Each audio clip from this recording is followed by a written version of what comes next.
Hello and welcome to the WIHS Journal Public Affairs program. I'm Jerry Williams. Join me now for part 2 of my walkthrough of the New England Air Museum with President and CEO Stephanie Abrams as my personal tour guide. That's happening now on the WIHS Journal. It's news and public affairs. Okay, so now we're going to head over to our B-29 hangar. And please come visit us because we're really just skimming the surface of what we have here.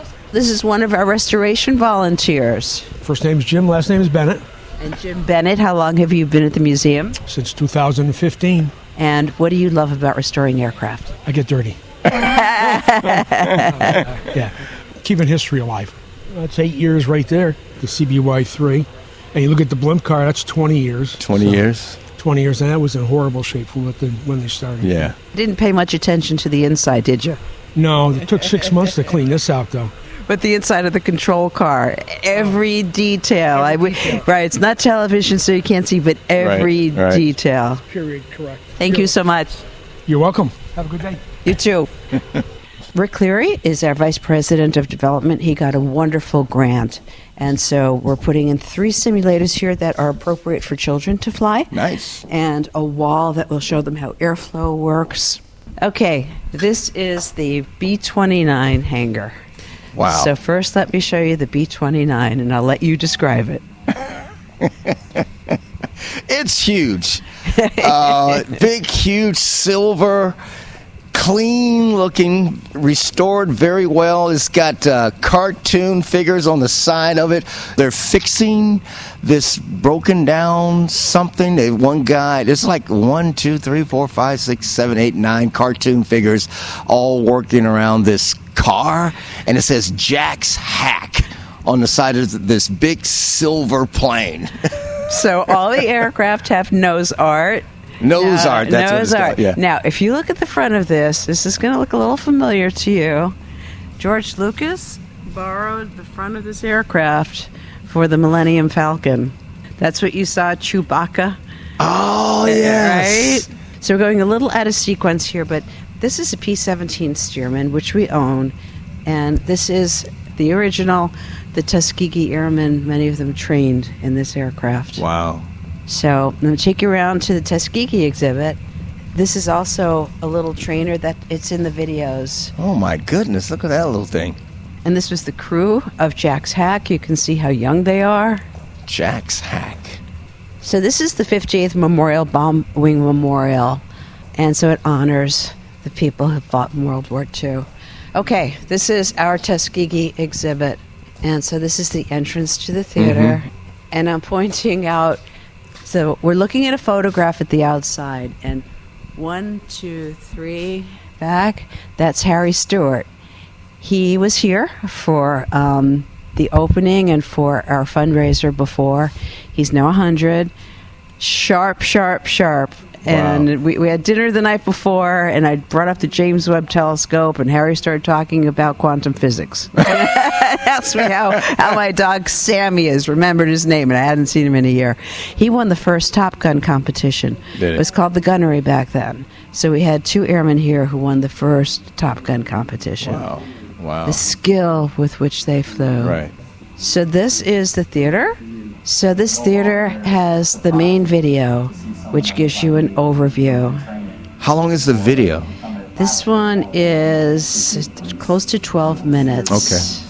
And they're going to be put up on the website at some point.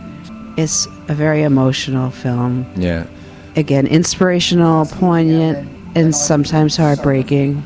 This is cool. And then we come out, and the quotes from the airmen are incredible. This one says, "The power of excellence is overwhelming. It's always in demand, and nobody cares about its color." And that's from General Daniel Chappie Jr. Right. Yeah. This is the early time. This is a study that unfortunately started the difficulty of people of color trying to get into the service. It was a study from the Army War College. It's unbelievable when you read it. It just makes you so angry that African American, that the circumference of the cranium is a different size and not able to operate. I mean, it's unbelievable. And Yeah. you see these photographs, and then takes you through the civilian pilot training, how they finally were able to start getting some training. We have artifacts. So on our steering committee, one of the airmen, Luther Smith, his son Gordon, was on our steering committee. This is all of his. And then our local hero, Lem Custis, is right here. That's Lem's actual flight jacket. And when he was a police officer, again, he was the first African-American police officer in Connecticut, in Hartford. That was his gun. He was actually one of our board members as well. And then this is about training for war. We have these very special speakers. They're called holosonics. And so that when you stand here, you can actually hear the video, but it doesn't bother other people. That's Harry now, the person I just showed you. So we saw Harry at 20, and now we're looking at him at 99. One of the original Top Gun winners. Where does he live? He lives in Michigan, and this is about actual battle, about what it was like to fly, and then how they finally became a bit more well-known. And again, if you stand there, you can hear. And this is what it was like post-war. These are all from the same theater, from World War II. The Look at this Corsair thing. is completely made in Connecticut. And that's Willis Smith. She trained a lot of the airmen. And so out here, we're doing a lot of changes. Hopefully by next year, we're creating an aviation park out here, because people like being outside, and we have a lot of aircraft that we have to paint that are outside. So this will have benches and a drone court, just lots more for folks to do. This has all been so cool. It is I gotta- such a pleasure. I get so excited when I get to show someone what we have going on here. Yeah, I just want to help bring awareness to the New England Air Museum and what it's all about. And you've been, quite informative and very helpful and generous with your time. Oh, it's my absolute pleasure. I love telling people about our museum. I know I've been taking up a lot of your time, so tell me when to stop, because I'll keep going. I got time. I got time. Okay, so this aircraft was just recently painted, so it's going to go into Aviation Park. I mean, look at the difference. Freshly painted. Inside this hangar Oh. here, we have like 35 aircraft that are beautifully restored, and we don't have room to put them on display. There's a MiG, there's a MASH helicopter, there's a Tomcat like from Top Gun, and we just don't have room for it. Any thoughts of clearing away like trees and building? We have a lot of wetlands here. We have 56 acres, but we do have a lot of wetlands. Yeah. But we do need expanding, but we need to raise some money before we can do so. We are going to make Hangar 4, we call this Hangar 4, the storage hangar. It's going to take a lot of work, but we're going to get some of these aircraft out so that we can turn this into more exhibit space. And we're hoping that after we do that we can raise money for Hangar 5, which takes millions of dollars. Yes. So we'll be fundraising. We have summer camp. Last year was our first year of doing it.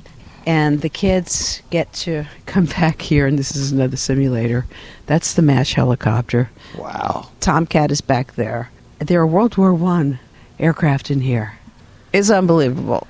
And then across the way here is our restoration hangar. And this is where our restoration volunteers, a lot of them come from the aerospace industry. Some of them don't.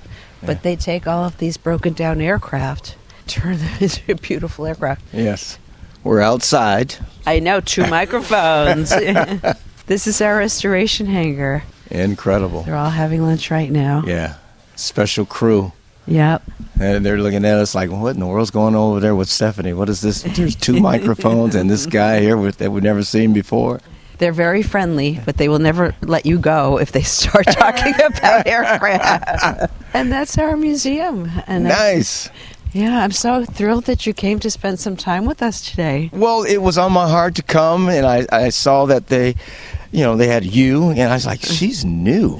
relatively. Yes, I am. 2 years, 2 months. But who's counting? What's the amazing thing, folks, I didn't even bring this up, is that when she told, because I didn't want to interrupt her flow, is when she told me she lived in the Bay Area for X amount of years, my home state and my home area, the Bay Area. You lived in San Francisco for how long again? I don't know, for 10 years, I'd say, back and forth. As I said, my husband also worked in TV, so we moved a lot. When I first spoke to her, we started talking about, we spent several minutes talking about the Bay Area.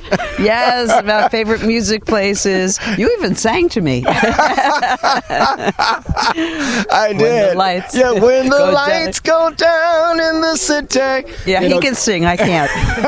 Because that song is singing about the Bay Area, the journey. But you started talking about, have you ever been to Point Reyes? And she started mentioning Napa, and we talked about Sausalito and all these cool areas in the Bay Area. I started getting homesick. Me too. It's like so beautiful. It's like almost ludicrous how beautiful it is. When you sit by the bay, you watch in the late afternoon, the fog rolls in. Man. Yeah. And the city just kind of looks like Oz out in the back. Would you like to go this way or that way? You're the tour guide. Okay. Or just making it back to the conference room. Yes. Yeah, back to square one. And if you could just describe this beautiful patio. Well, we just walked back outside to the beautiful patio with benches and walkways and green grass and tables with umbrellas over them. Cool place to come and take a pit stop and have something to eat or drink. They're expecting a new parking lot. Yes. That's under construction right now. So a lot of cool things happen here at the New England Air Museum with Stephanie Abrams at the helm. And if you come, make sure you ask, is Stephanie here? So I heard about it on the radio. Absolutely. Look, there's a plane taking off right now, commercial jet, because we're by the Bradley International Airport. You can hear that. We're also participating in summer at the museum. So kids and one adult go free for the rest of the summer. And we have a UPS person coming. We're going to hold the door for him. We're doing live radio. Well, I'll say something. I remember the commercials. UPS, we run the tightest ship in the shipping business. What can Brown do for you? Exactly. I remember those. I'm like a repository of 1950s commercials. The other thing I just want to... Wait a minute. One final thing. Let's come down here. I want to ask, I'm going to have you describe what we're looking at, because this guy is cool. Okay. This guy is cool. First of all, we're back at the in the lobby.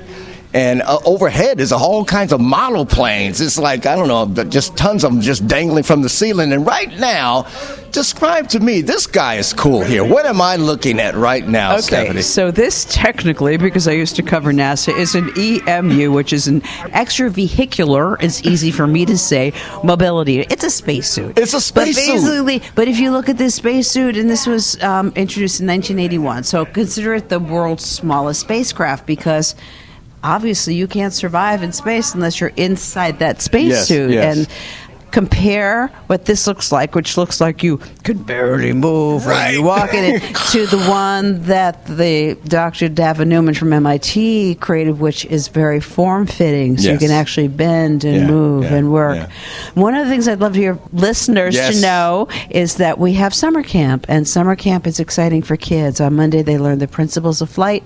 They create a flight path, which they then get to fly in one of the simulators with one of our docents. They get a project back in restoration with the restoration volunteers. They solder. They're watched carefully, but they solder. And then they go down to the airport and they get into the tower. So it's a wonderful introduction to aerospace for kids. Cool. But yes, this spacesuit is also, kids love this spacesuit. Real, genuine, authentic spacesuit. It's like looking at history, when it used to be like so incredibly cutting edge modern. And the way it's standing here, it's like someone's actually in it. And this is one of the things you see when you first walk in the lobby right here. You'll see this guy, along with Rose, maybe. Exactly, along with Rose at the counter. And the gift shop, that's a gift shop right there. Yeah, we have a gift shop which has all kinds of wonderful items for kids and adults. You'll also in the lobby see one of the earliest Wright Brothers engines, which we do fire up occasionally. It actually still works. God. And it's believed to be the oldest surviving Wright Brothers aero engine in running condition. Encased behind glass. It looks pristine. Yep. Well, I told you our restoration volunteers are obsessed. Nice. Now, what are the days and hours and location if someone wants to come down and check it out? Okay, so we're on the grounds of Bradley International Airport. The address is 36 Perimeter Road. But if you put in New England Air Museum in your navigator, you'll find it. We're open 7 days a week in the summer, from 10 to 4. And then in the winter, when the kids go back to school, we're closed on Mondays. But right now, we're open 7 days a week. She's Stephanie Abrams, President and CEO of the New England Air Museum in Windsor Locks, Connecticut. God bless you. Thank you for your time. Oh, my pleasure. And one last thing, check Yes. out our website, www.neam.org. So it's www.neam, like New England Air Museum.org. Thanks, Stephanie. My pleasure. My absolute pleasure. Thank you. And if you'd like more information about what you heard today, call WIHS 860-346-1049, 860-346-1049. The opinions expressed are those of the participants, not necessarily of those of the staff or management of the station. I'm Jerry Williams for the WIHS Journal. It's news and public affairs.